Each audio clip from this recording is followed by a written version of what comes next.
भाभी, आप ये क्या करने जा रही हैं? दीदी खाना बनाने जा रही हूँ। भाभी, आपको पता नहीं कल आपकी डिलीवरी होने वाली है। दीजिए, मैं खाना बना देती हूँ, आप जाकर आराम करिए।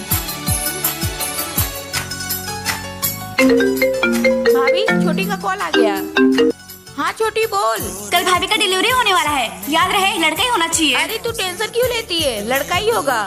ठीक है दीदी, मिलते हैं कल हॉस्पिटल में। भाभी, आपकी माँ का कॉल है। हेलो। हाँ माँ। और बेटा कैसी है? कल तेरी डिलीवरी होने वाली है ना? हाँ माँ, कल मेरी डिलीवरी की डेट है। बेटा भगवान से प्रार्थना करना कि इस बार तुझे लड़का ही हो। हाँ आंटी जी, आप टेंशन मत लीजिए, लड़का ही होगा। ठीक है बेटा, उसका ख्याल रखना। कल मैं हॉस्पिटल में पहुंच जाऊंगी।